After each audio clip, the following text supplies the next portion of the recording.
1 second, chat. I'm not ready. But I didn't want to wait any longer.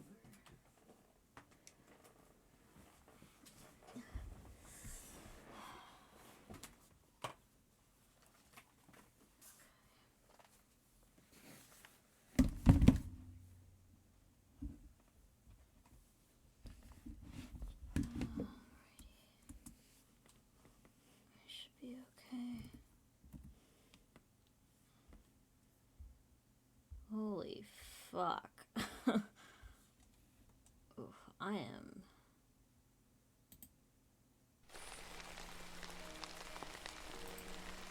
struggling today, guys, not gonna lie.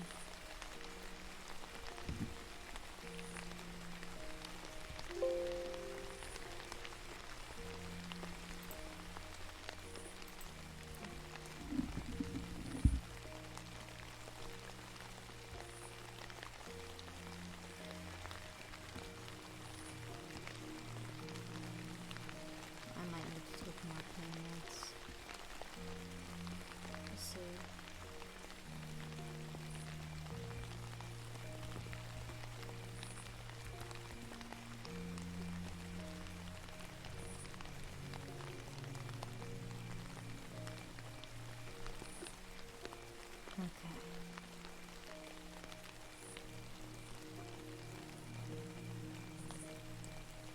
I'm hoping we're settled down now. Patter patter. Hey, Sassy. I'm sorry I started so late. This new birth control is just fucking me up.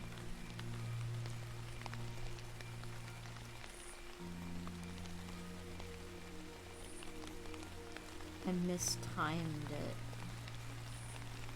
So I'm on the 5th pill and I'm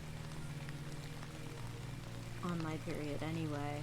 And whatever demon lives in my uterus, super pissed this time. Yo, Edge. So I've been kind of weak. I've been in quite a bit of pain. And as of like 30 minutes ago, my stomach decided it was going to be real loose. So I just calmed that down. Round tape for the 10K tomorrow. Still stick on as long as you can. Yeah, I might not stream for super long. I'll go for as long as I can.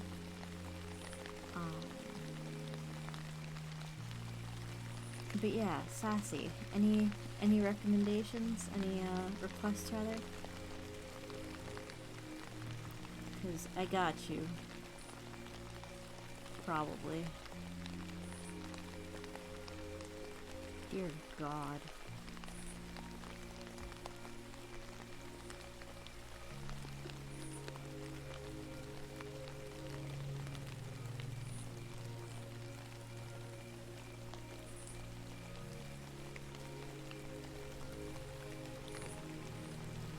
My body is gonna feel great and so clean after this. Country? I can do it. Which country? Let's see. Country.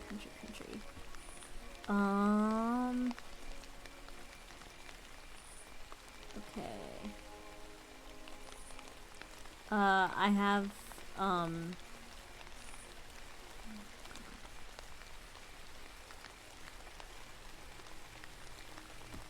let me see. Hold on. I have a lot of things that could be country. Are you thinking Texas? Are you thinking... Oh, here we go. America's Rural. That should do. Southern... Oh, I literally have a book of Southern. Hold on.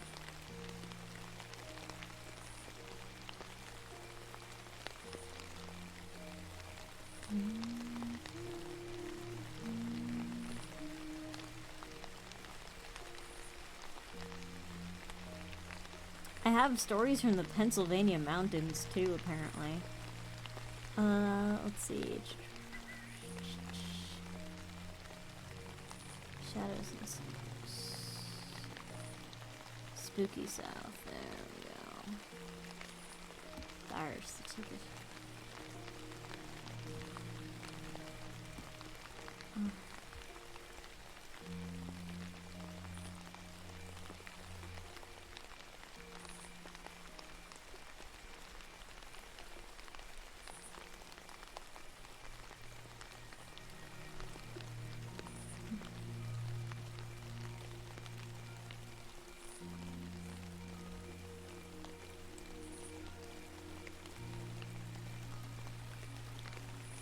This one is the Wampus Cat from Knoxville, Tennessee.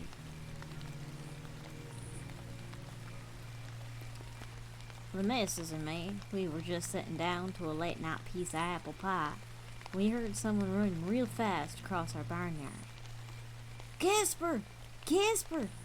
a man was shouting. I recognized the voice of our new neighbor, Jeb Thomas. I swung the door open, and he ran inside looking as if he thought the devil were after him. "Shut the door!" shouted Jeb. "Shut it quick!" I shut the door, and my missus tried to calm Jeb down a bit. Just then, we heard a terrible howling coming from the barnyard. Jeb nearly fainted at the sound, and the dogs started whining by the fire. I could hear the other animals out in the barn squawking and mooing and neighing their distress at the terrible howling sound. I knew at once what was making that sound. It was the Wampus Cat. I took down my Bible and started reading Psalm 23 in a loud voice. I knew the Wampus Cat couldn't stand the words of the Bible, no sir. The Wampus Cat let out one more piercing howl, and I heard it crashing back through the trees, away from the house. I read a few more Psalms just to be safe, then put the Bible back on the shelf, and went to help my missus get Jeb into a chair. She gave him some hot coffee and cut him a slice of apple pie. Once Jeb had some pie in him, he was ready to tell us what happened. I was out. Oh, sorry, I'm reading the same shit over. "I was out late hunting with my dogs," Jeb began, eyeing his empty plate wistfully. "I could hear something howling in the woods nearby, but I thought it was just them wolves, and the dogs didn't seem to mind it. The dogs got way ahead of me. I kept calling them, but they didn't come back. I was trying to decide if I should keep looking for the dogs or just go home, and I tripped over a root and fell. A rifle went flying somewhere. As I groped around for it, smelled this awful smell. It smelled like one of my dogs had fallen into a bog after it meshed with a skunk. I called the dogs again, expecting to see Rex or Sam come running up from wherever they'd gotten to. When I looked up, I saw a pair of big yellow eyes glowing down at me. There were these huge fangs, dripping with saliva. The creature looked like some kind of mountain lion, but it was walking upright like a person. And it howled. I thought my skin would turn inside out. I got up and I ran as fast as I could, that creature chasing me all the way. Sometimes it was so close I could feel its breath on my neck. I figured your house was closer to mine, so that's why I came here. Jeb mopped his brow with his sleeve. He was swaying again at the memory, and his hands were shaking. The missus cut him another slice of pie and poured him some more coffee. "Never seen anything like it, Casper," Jeb said after consoling himself with a few bites of pie. "What in the world was that thing? How do you get rid of it? And do you think it got my dogs?" "Huh. That was the Wampus Cat," said my missus before I could finish swallowing my coffee. "They say that the Wampus Cat used to be a beautiful Indian woman. The men of her tribe were always going on hunting trips, but the women had to stay home. The Indian woman secretly followed her husband one day when he went hunting with the other men. She hid herself behind a rock, clutching the hide of a mountain cat around her, and spied on the men as they sat around their campfires telling sacred stories and doing magic. According to the laws of the tribe, it was absolutely forbidden for women to hear the sacred stories and see the tribe's magic. So when the Indian woman was discovered, the medicine man punished her by binding her into the mountain cat skin she wore and transforming her into the creature you saw. Half woman and half mountain cat. She's doomed forever to roam in the hills, howling desolately because she wants to return to her normal body. They say she eats farm animals and even some young children. Well, now, I said when my missus had finished the story, that's one version of the tale, but myself I think the truth lies in another direction. I took another swallow of coffee. Jeb waved his fork impatiently and said, "Go on, Casper." Well, not so long ago an old woman moved into a small house way back up in the hills near here. She lived like a hermit and acted real unfriendly when the folks hereabouts tried to be neighborly. She was a strange woman, with wild hair and a crooked nose and a way of looking at you like she was reading your mind. It wasn't long before the folks around here started calling her a witch, 'cause of the way the cattle and sheep acted after she came. Sometimes the cattle would fall over for no reason at all and lie as if they were dead, or the sheep would walk around in circles till they fell down. Some animals rammed themselves to death against Some animals rammed themselves to death against barn walls. It was like someone had hexed the farms in these parts. Then animals started going missing, and people really got stirred up. Began hearing rumors about a strange black cat that could sometimes be seen in the barnyards around the county. Folks said the cat was really the witch. People claimed that the witch, disguised as a cat, would sneak into the farmhouse during the day when the door was open. The witch would hide herself somewhere in the house until the family went to bed at night. Then she would put a spell on the family so no one would wake before morning. Once her spell was completed, the witch would go to the barn and steal whatever animal she fancied. No one ever caught the witch stealing an animal, but everyone knew she was the one to blame. Finally, the townsfolk decided to lay a trap for the witch. One of the farmers had just gotten a fine new ram, which he had seen the witch looking over real carefully one day when the herd was out grazing. The farmer was sure the witch would try to steal the ram, so they set the trap at his house. Sure enough, the night the witch snuck into the house in her cat form and put the whole family under a spell. And she jumped out the window and went to the barn to get the farmer's new ram. Once she was safely in the barn, the witch began to chant the spell to turn herself back into a human. Before she could finish the spell, several men jumped out and captured her. The witch was halfway through her spell when the trap was sprung, and she didn't have a chance to complete her transformation. She'd grown to the size of a woman and was standing upright. Much of her was still a cat, including her large yellow eyes and fangs. Half woman, half cat creature was a terrible sight, because the witch had been interrupted at a critical juncture.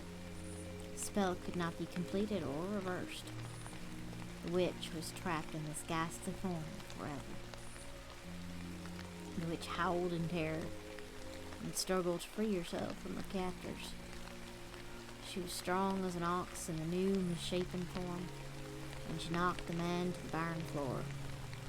Then she fled, breaking through the closed barn door in haste, and disappeared into the hills. There was no more hexing of the farm animals after that, but the witch still walks the hills hereabouts, and still stalks farm animals when she can. Folks start calling her the Wampus Cat. They stay indoors on nights when the moon is high and the wind blows strong. Nights like tonight, Jeb said thoughtfully, pushing aside his coffee cup. You never said how you got rid of the Wampus cat. Like all witches, the Wampus cat can't stand to be around the sound of scripture being read, I replied. Do you reckon it's safe to go home?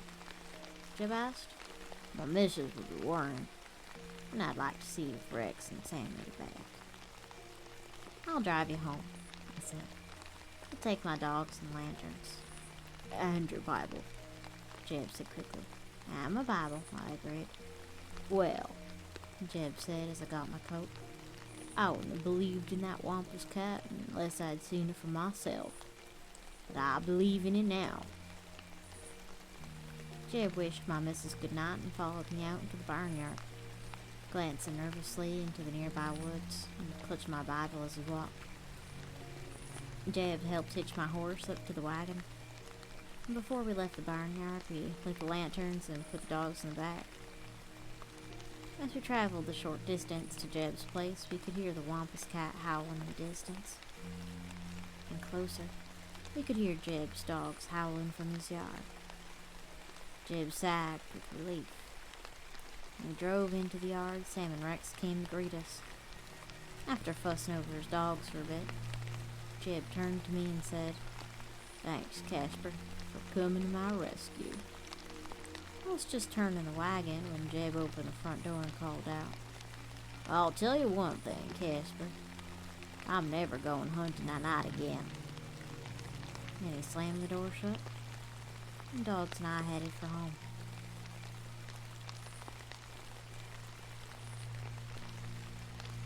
How's that, sassy?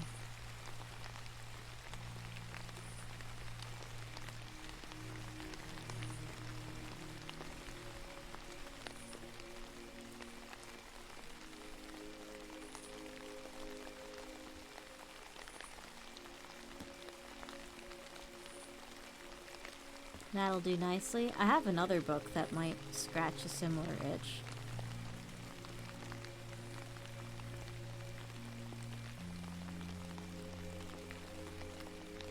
I'm trying to find it.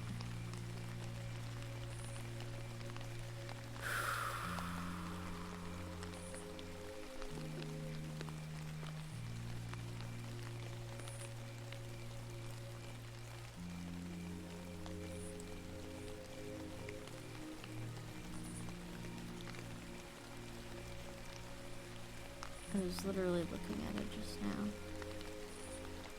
There we go.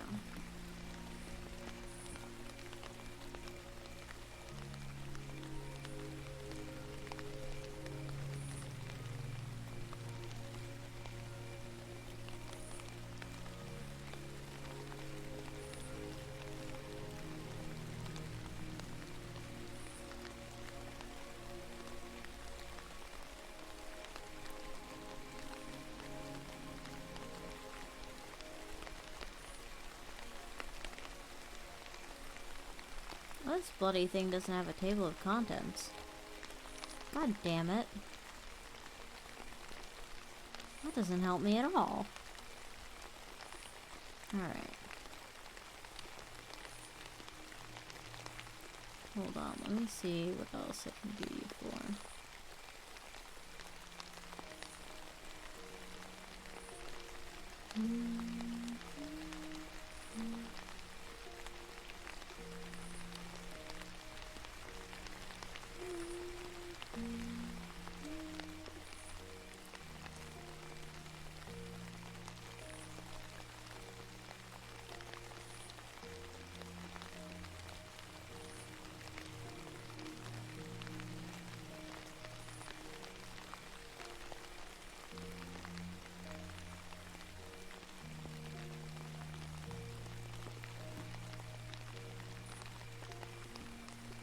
Let's see.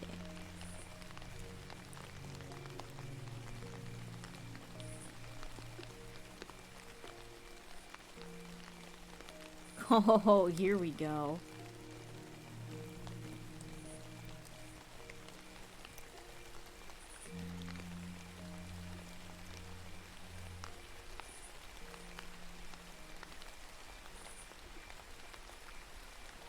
Hold on.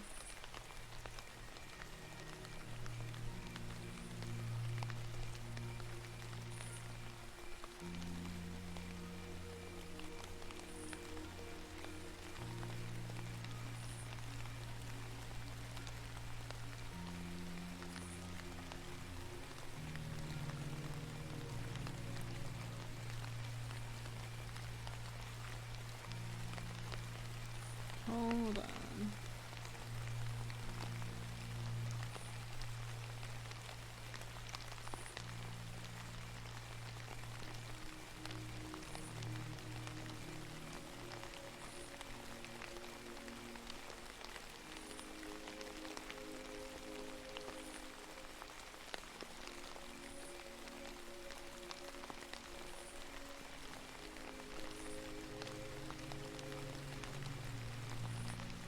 I've got haunted hostelries and eating establishments in West Texas.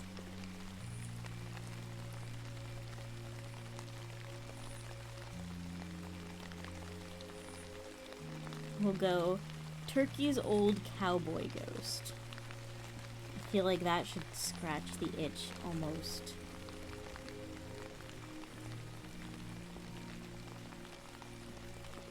Almost exactly. Hell yeah, Texas, you bet. I first met James and Scott Johnson in Hey, Thunder Kitty. I first met Jane and Scott Johnson in 1993 at a Historical Hotels Association meeting in San Antonio. The Johnsons told me that their hotel had a very interesting history, and a ghost for good measure. Then they proceeded to share a few interesting experiences I had with them. When I decided to write a book about West Texas hauntings, I recalled that I recalled that chat and contacted Jane to see if she would enlarge on what she had told me that night. I was delighted to hear from her with quite a detailed accounting of her encounters with their cowboy guest ghost. Here we go, now's the meat and potatoes. The Turkey Hotel, which the Johnsons describe as a country bed and breakfast, was built in 1927. Located at 3rd and Alexander in Turkey, it consists of 14 rooms, and all but 4 of them have private bathrooms, completed with cloth-hooded bathtubs. Turkey's a very small town. Got its first post office in 1893. 1900, there was a population of around 500, but it didn't really start to prosper until the 1920s. Jane said the town was originally called Turkey Roost, after all the hundreds of wild turkeys that roosted on the trees along the creek running through the town. But they just shortened the name to Turkey, and that's what stuck all these years. The town was incorporated in the early 1920s, and Jane wrote about the railroad came to the community in 1927. And the entire town, as it now exists, was built in a year. The hotel opened on November 11th, 1927, to provide lodgings for salesmen or drummers who came from Dallas and Fort Worth.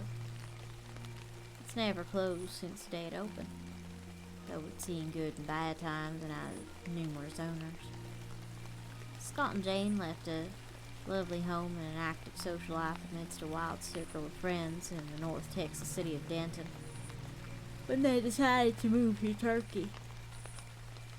Scott knew the small town well, having attended many family reunions there. When he heard the old hotel was up for sale, he felt he and Jane could provide a real service to the community. The hotel had fallen on hard times. In great disrepair, the building was about to be sold for salvage and was already scheduled for demolition. Scott, who was the 4th generation in his family to live in Turkey, was sentimental about the building and wanted to save it. He and Jane now provide a special place where families can return for visits, family reunions, and funerals. Also, the hotel, in its newly restored condition, doubtless does a great business during the annual Bob Wills Country Music Festival, which has been a featured event from the last weekend in April for the past 23 years. The little farming hamlet, best known for its crops and peanuts and sweet taters, really livens up during the festival. Wills, once considered the country's most successful bandleader, was born in East Texas, but he spent his boyhood and early adult life in Turkey.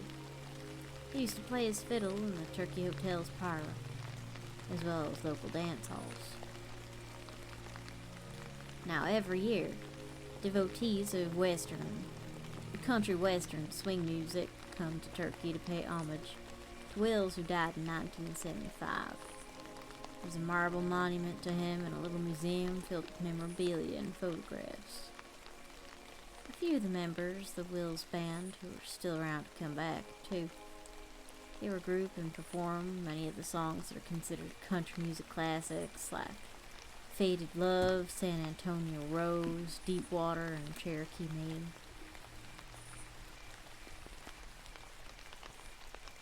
This must be the biggest weekend in the whole year for the folks up in Turkey. Jane's interesting account of her experiences with the ghost who visits the hotel makes interesting reading. It's a quote from her letter. When we took over the hotel, the lady told us all rooms are locked because someone keeps getting upstairs somehow and sleeps in bed. Evidently they never figured out this was a ghost. During the first winter storm we had after moving into the hotel, just me there alone for the first 9 months, I was busy working and heard the old bell ring on the front desk. I stopped and went down to the lobby. No one was there. After looking all around and finding no one, I shrugged it off and went back to work. Next day, I went into room number 20 and the bed was messed up in an odd way. The spread was not thrown back, but there was a body form of a queer person laying on the bed.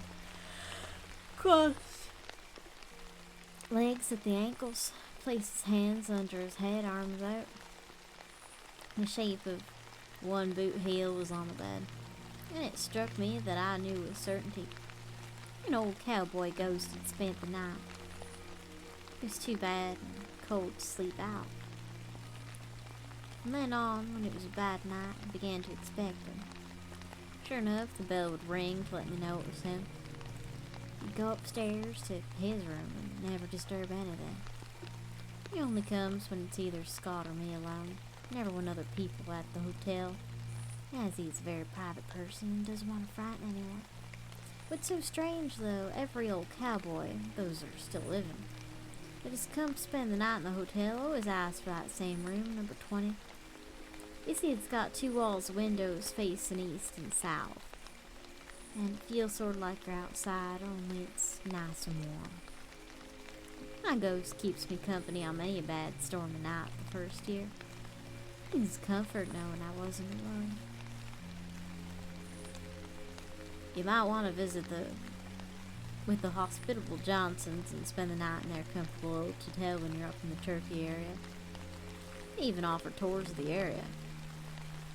They have a horse named Gobbler that puts a buggy for rides, and there's a pet llama on the property too.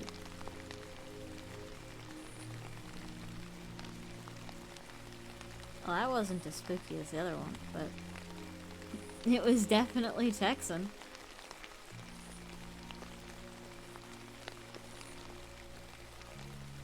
You want to try for another one, or point me in a different direction, Sassy?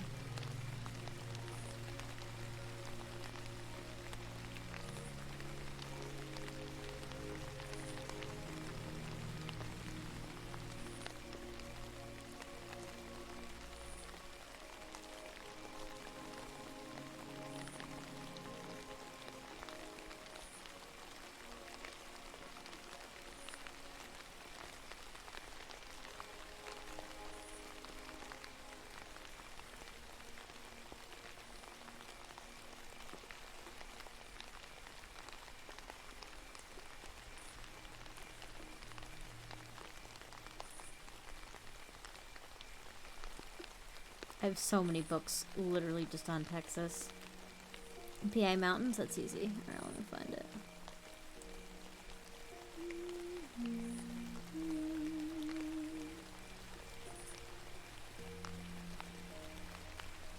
I know I have like 3 on Pennsylvania.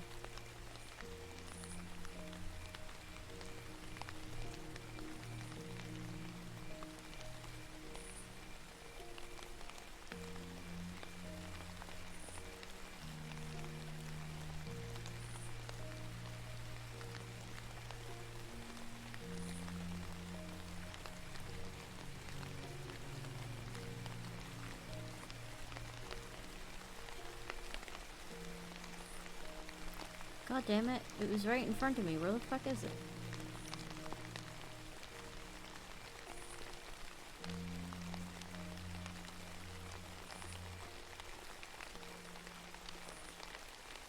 God damn my sick addled brain. I fucking was looking at it.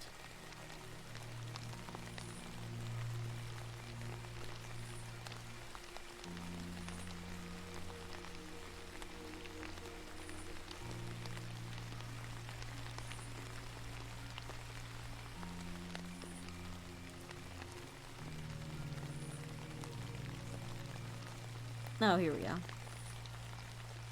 Jesus, that took a minute. Alright.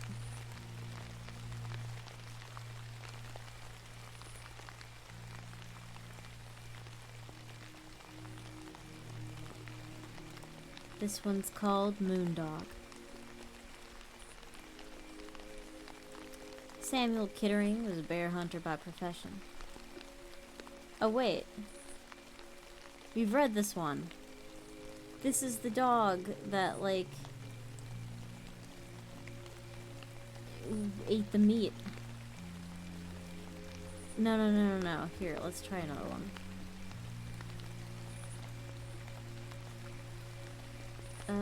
We'll do Stuffed Panther.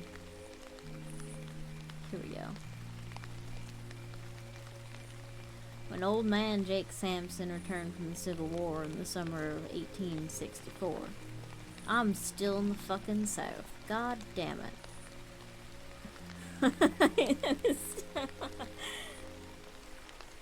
When old man Jenkins... Oh, God. Old man Jenkins. Come on, Wolfie, get with the program. When old man Jake Sampson returned from the Civil War in the summer of 1864, he found the family farm in ruins. When he'd left 4 years earlier, the farm had been like a gleaming jewel. 60 acres of prime bottom land along Penn's Creek, just north of 7 mountain ranges in central Pennsylvania. But the hard winters, spring floods, and dry summers had taken their toll in the old place. The barn and the outbuildings were in disrepair. The farmhouse itself was in shambles, and the fields, once lush with corn and wheat, were choked with weeds and bristlebriars.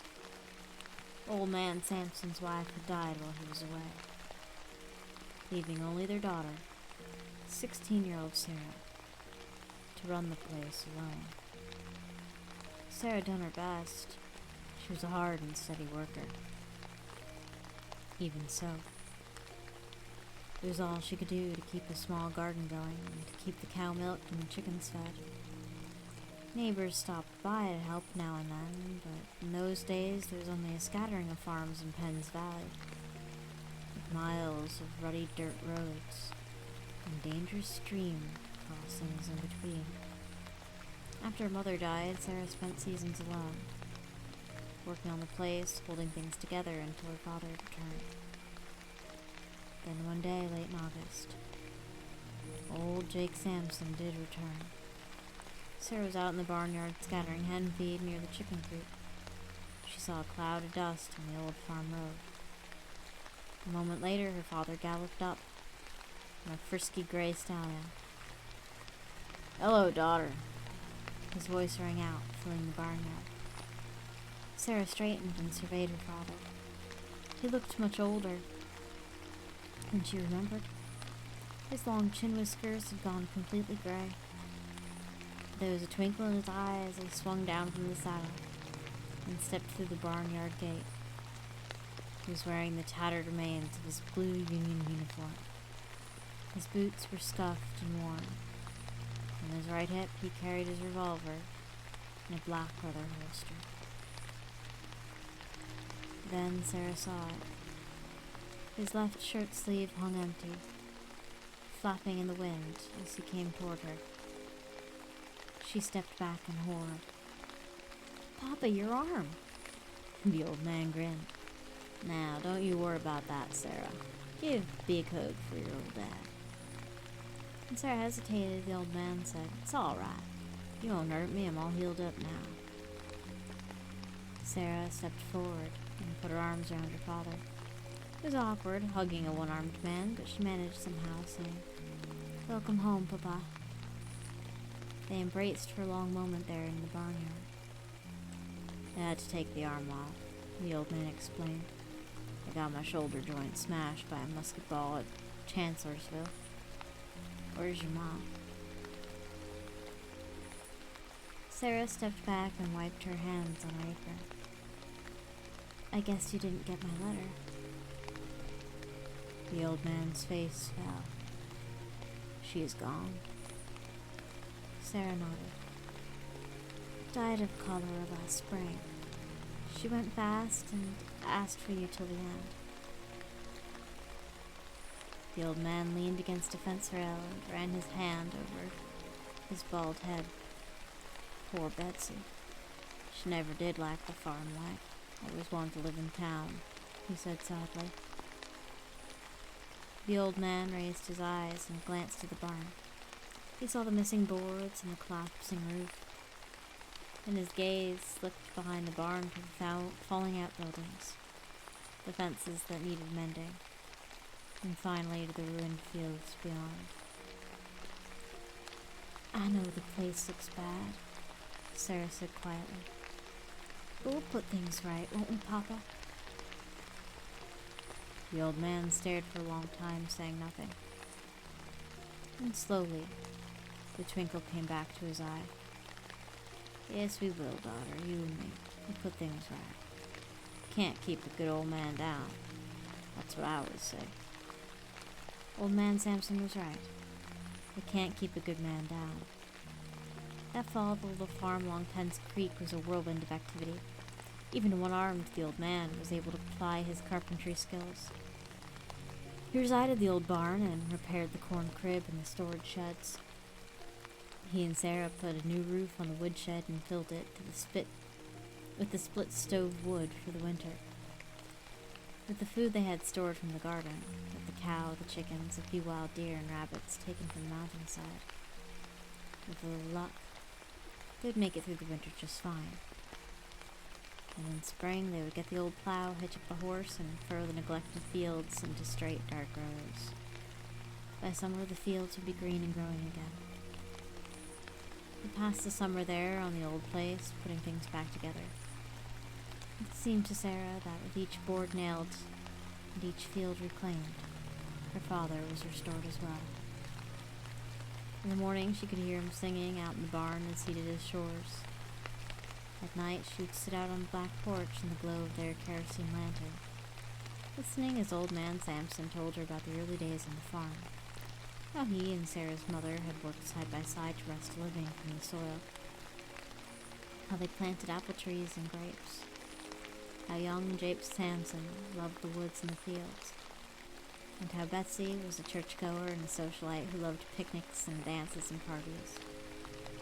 Sometimes, the old man said, they would dress in their Sunday best and take the wagon to Rupesburg just to walk around and be seen together. It seemed that telling about the early days revitalized the old man. Through his words, Sarah's stranger imagination reaching back across the years, trying to grasp what it must have been like for her parents when they were young and in love, the juices of life pouring through their veins. Then, one cool October night, something happened that changed Sarah's life forever. It was a strange night, blustery and cold, with the wind rattling the fence slats and shuddering through the trees. The full moon looked especially strange. Sarah was getting ready for bed when she noticed it. She peered through the white curtains of her bedroom window, up on the second floor of the farmhouse, her face near the cold glass. The wind swept over and around the house, rattling the panes. She could see long purplish-gray clouds blowing across the face of the moon, making weird shapes. It was eerie. Something her mother might have called an omen. But that was foolishness, Sarah thought. She was seeing nothing but wind and clouds in the moonlight. Nothing to make a fuss about. Sarah put on her white, ankle-length nightdress and slipped into bed, under her heavy turkey-down quilt. Still, she couldn't sleep. There was something about the sound of the wind. Maybe it was a sound mixed with the wind. Just then, her father appeared in the dim light at Sarah's doorway, wearing his boots and his long white johns, with one sleeve dangling. In his right hand, he held his revolver. "Sarah, there's something breaking into the chicken coop. I'll need a light to shoot by." And he southerned again. Sarah leaped out of bed and pulled on her boots. "I'll get the lantern, Papa. I'll meet you down there." Sarah ran down the steps to the kitchen. On the chimney was their heavy kerosene lantern. With shaking hands, Sarah raised the glass chimney, lit the wick with a big sulfur match, and then set the glass into place. As Sarah approached the barnyard, she saw her father crouched on the ground a dozen yards in front of the hen house. His pistol barrel was trained on a large hole that had been ripped through the wooden slats on the side of the coop. Sarah knew that every now and then a fox or a weasel would steal into the coop and go after the hens. But from the size of the hole and from the sound of the struggle inside, Sarah knew they were dealing with something more dangerous than a fox or a weasel. Stay behind me with that light," her father said sharply. "If I got my light in my eyes, I can't see. If I can't see, I can't shoot." Sarah held the lantern high. She focused her eyes on the ragged hole. "Hold steady," she heard her father say. "Whatever it is, it's coming out."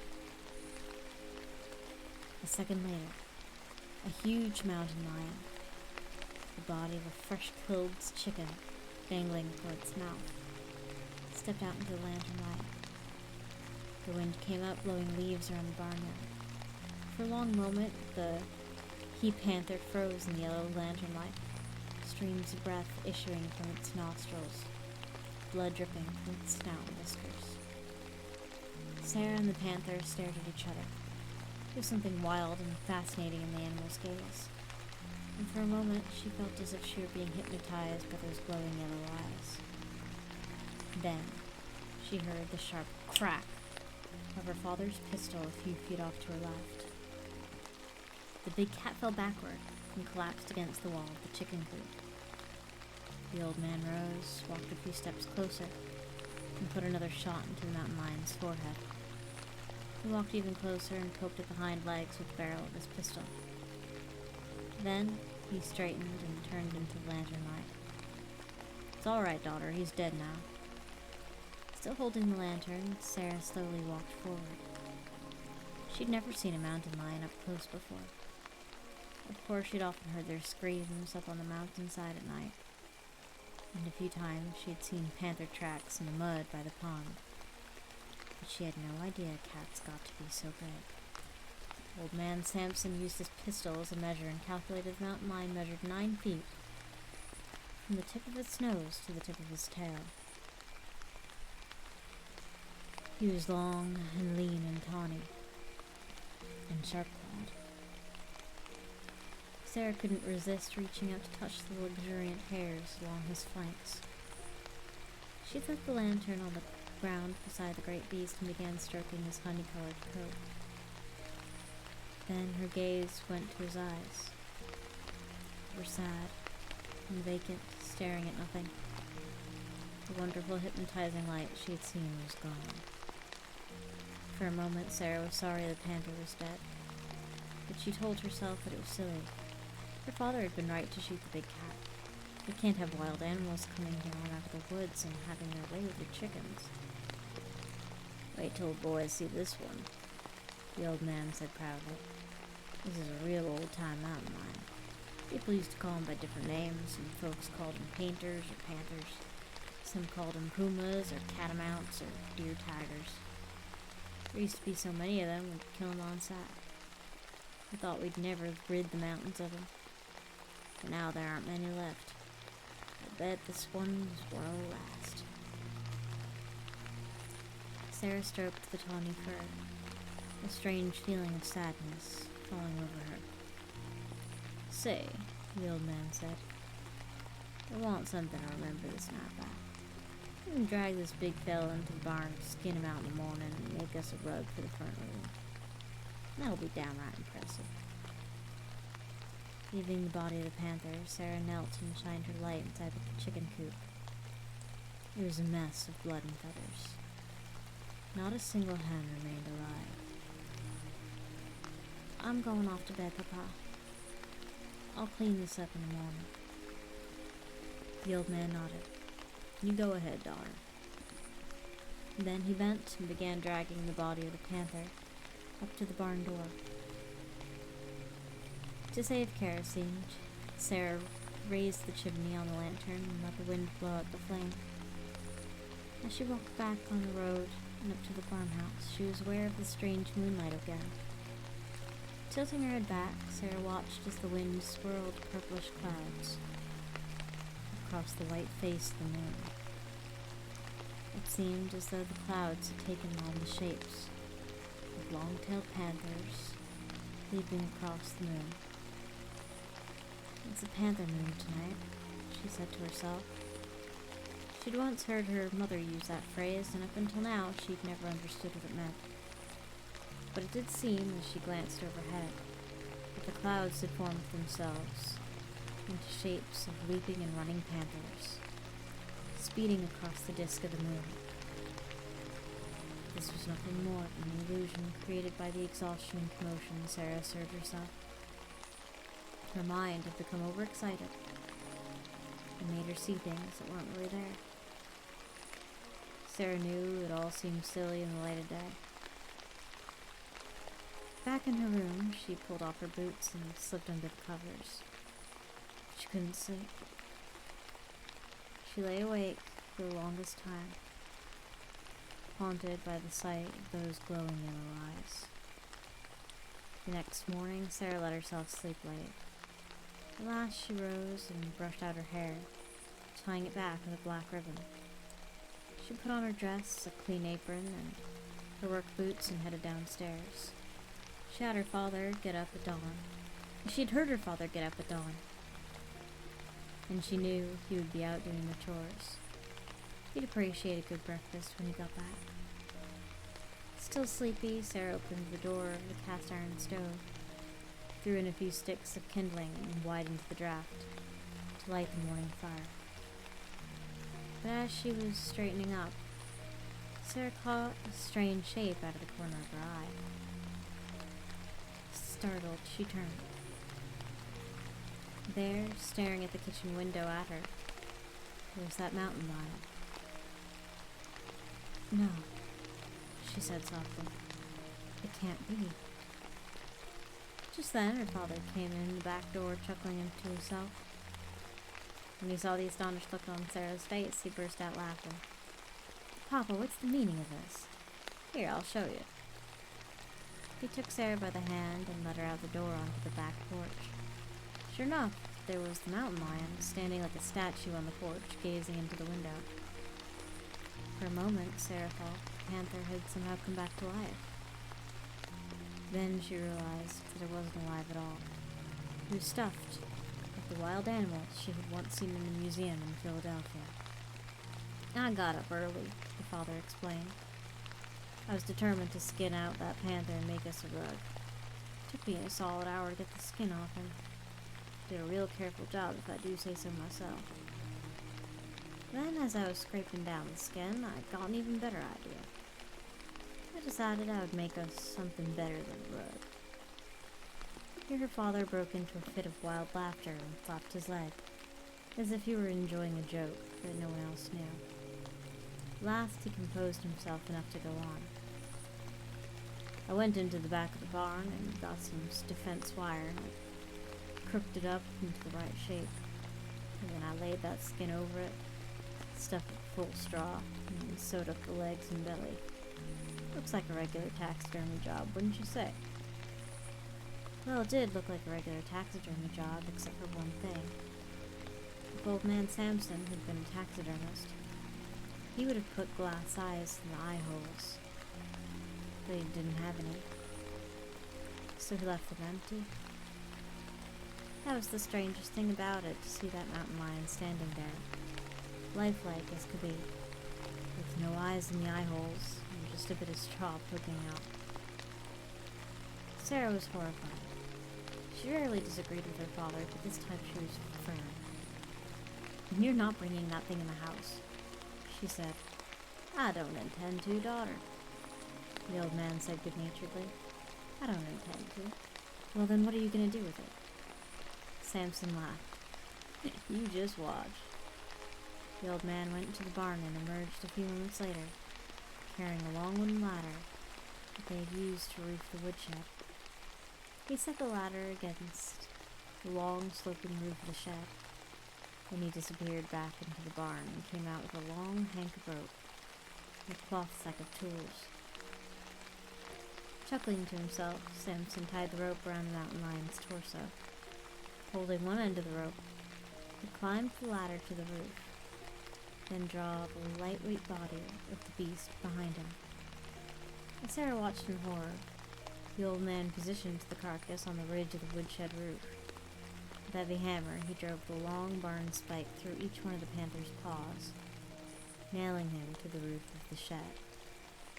Then he bent the wire inside the tail so it crooked up, looking long and dangerous.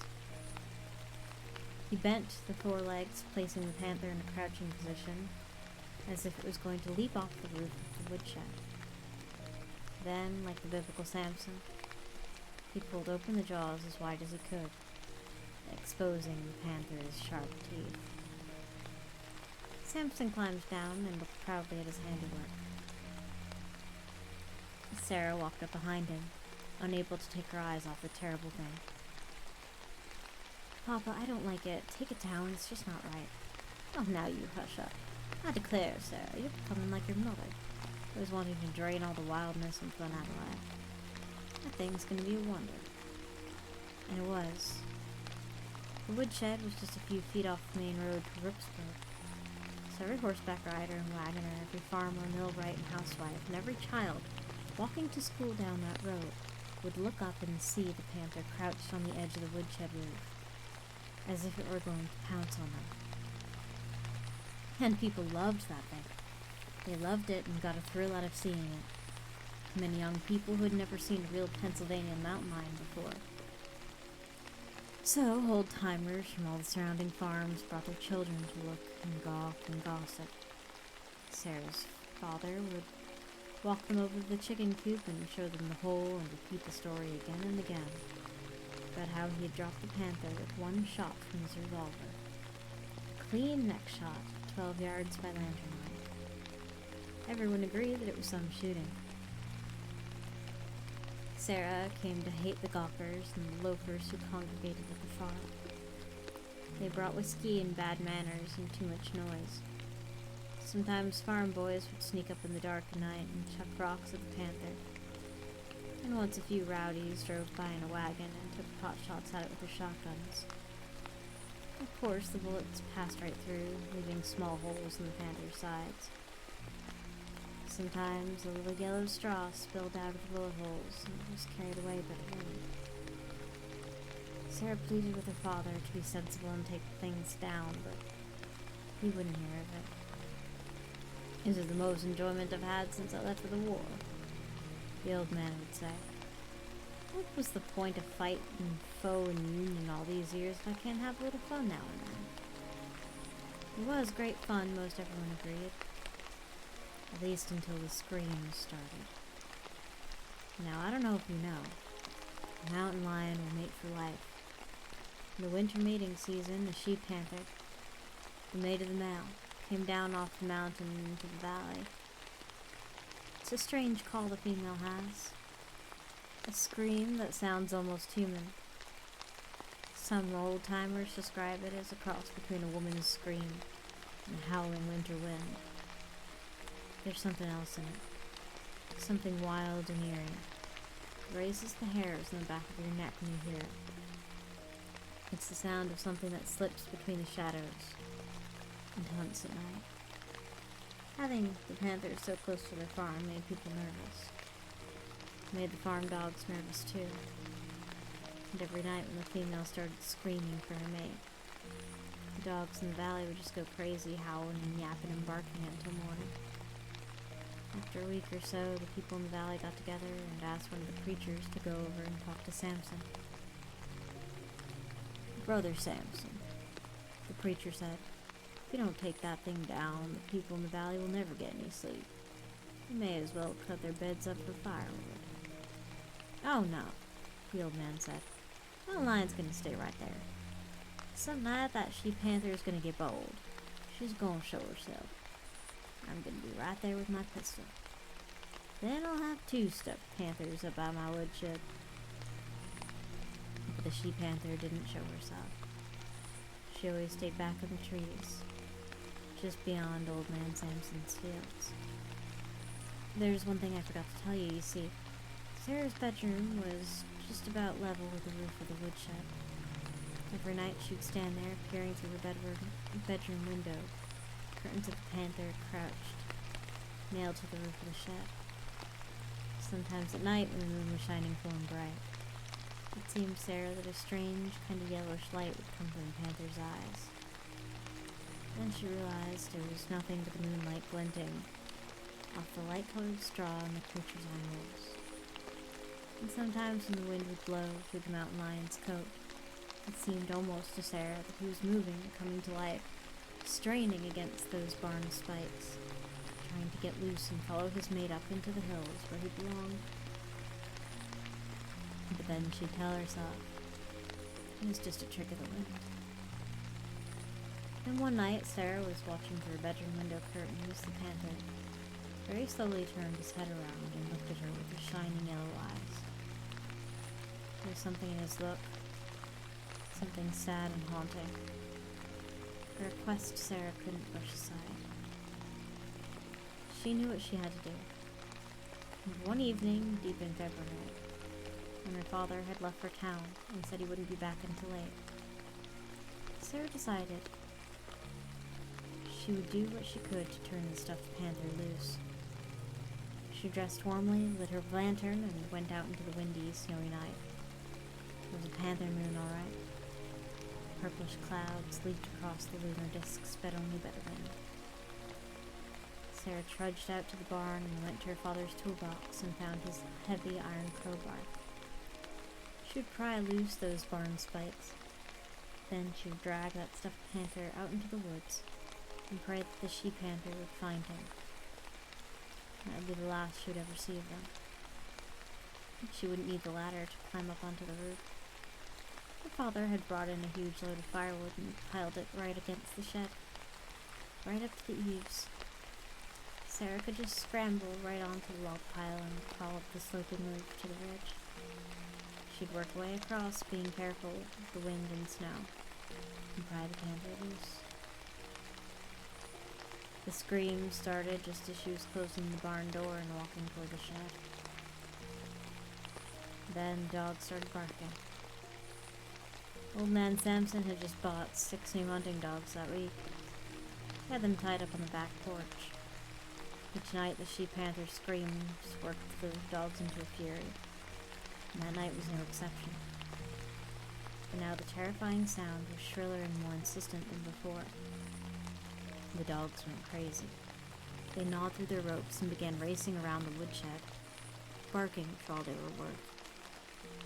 And Sarah watched in horror. One big hound scrambled up the log pile and leapt onto the roof of the shed. Other dogs crawled up behind him. Sarah shouted at them to get down, but her voice was carried away by the wind. As she stood in the deep snow holding the crowbar, the dogs scratched their way up the steep woodshed roof and began to tear the stuffed panther to pieces. Yellow light flashed from the panther's eyes as he twisted his neck, lunging out at the dogs, but he couldn't defend himself. His sharp-clawed paws were nailed firm to the roof of the shed. The snarling dogs closed in on him, tearing great rips in his flanks and shoulders. Shouting in fury, Sarah made her way across, being careful with the wind and snow, to pry the panther loose. The scream started just as she was closing the barn door and walking toward the shed. Then the dog started barking. Wait, I just read this. Fuck.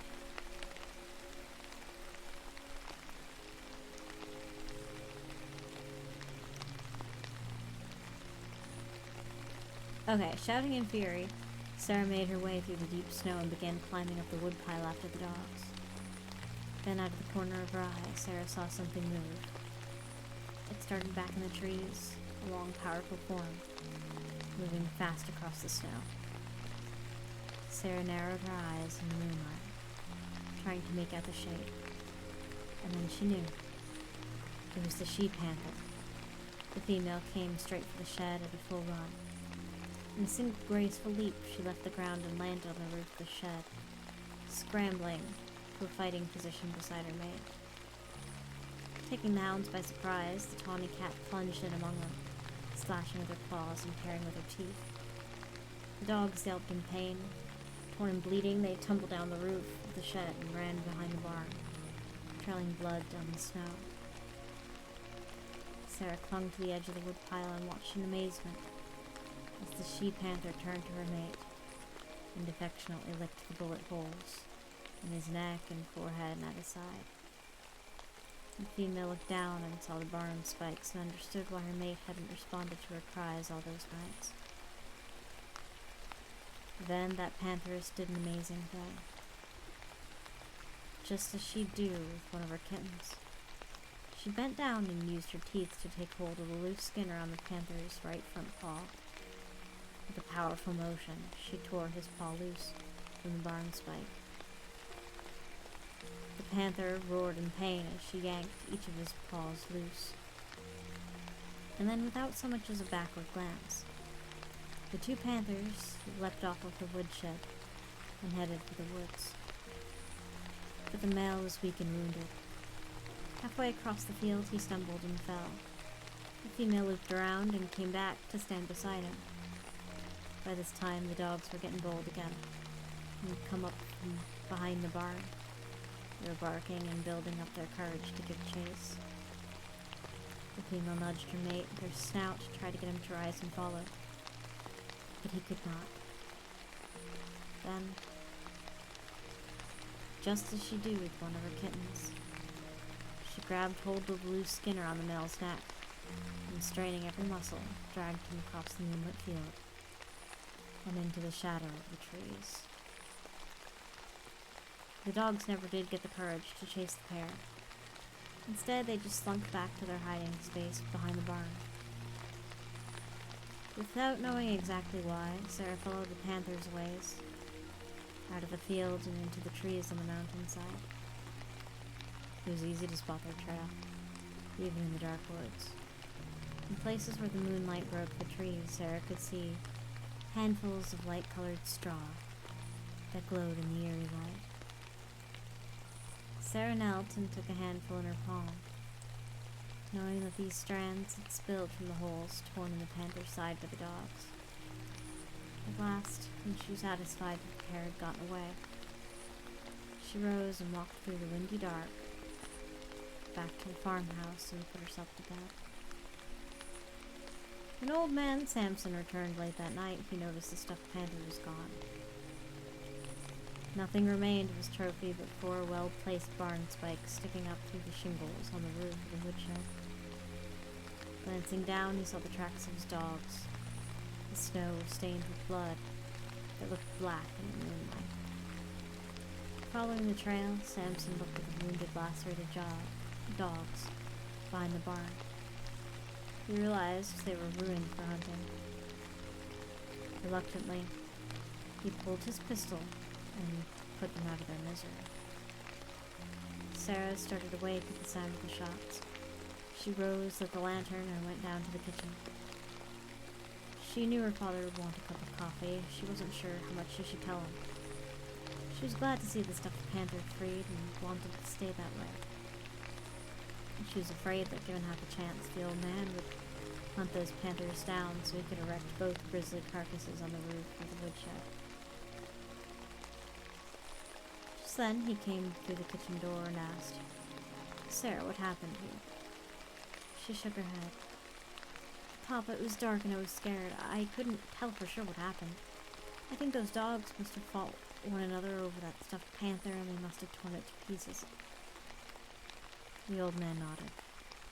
That stuffed panther was fun for a while, but it's cost me 6 fine dogs. I'll tell you, daughter, I'll be glad to be rid of the damned thing. And that was the last she said to her father about the panther and its mate. Long after, Sarah wondered about them. She wondered if the male had healed and if the she-panther had been able to bring him back to life somehow. Then one night she got her answer. That spring, Sarah and Stefan Youngman, a fine young man from one of the neighboring farms, started to take an interest in one another. Stefan came over courting in the evenings after work was done. On moonlit nights, they loved to walk away from the house down to a small pond by the mountainside. One full moon, they were walking and talking, as young lovers do. And Sarah noticed 2 strange shapes on the opposite side of the pond. At first she thought they were logs lying by the water. But as she looked more closely, she could see they weren't logs at all. They were long, lean bodies of 2 panthers crouched and drinking at the pond. Stefan reached for his pistol, but Sarah placed a hand on his. No, she said quietly. They won't harm us, I know them. The panthers continued drinking, lapping up the water with their long tongues, as Sarah and Stefan watched, amazed. The smaller of the 2, the female, raised her head and looked across the pond at them. Sarah looked into the she-panther's glowing yellow eyes. The larger of the 2 raised his head, the male, and Sarah took her breath in sharply. He didn't have any eyes, just a bit of straw poking out. The 4 lovers stood there a long time, across the water to one another, and the female nudged her mate with her snout, and the 2 turned and ran, shoulder to shoulder, off into the woods. Years later, after her father had died, and she and her husband were raising their own children on the family farm, Sarah told Stefan everything about the stuffed panther. He never questioned the truth of the story because he had seen the eyeless panther himself. And as Sarah's children were growing up, she often took them for walks at night, down to the pond and around the fields. This was long after the last of the big cats had disappeared from the Pennsylvania mountains. But sometimes at night, Sarah's children would lift their faces to the sky, watching the purplish clouds glide across the surface of the moon. And they would say, "Mama, it's a panther moon tonight, isn't it?" And Sarah would smile in the darkness. "Yes," she would say. "It is."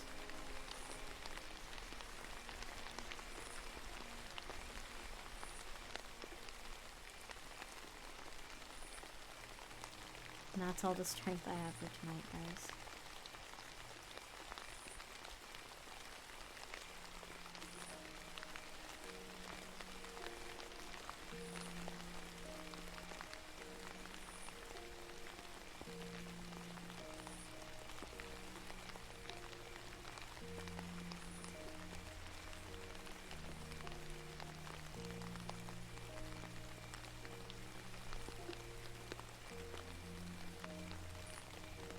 That's all I've got.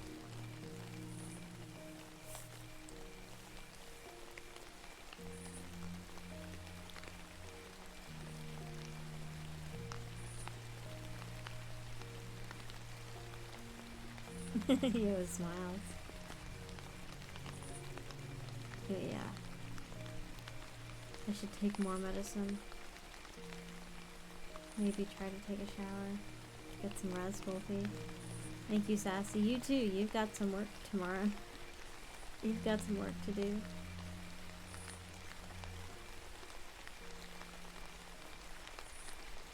Yeah, I should go. In the meantime, though, do not eat or drink any questionable substances. Make smart decisions. Do not die. Dying. Fucking shit. Is absolutely forbidden. And I will see all. You'll be wonderful people.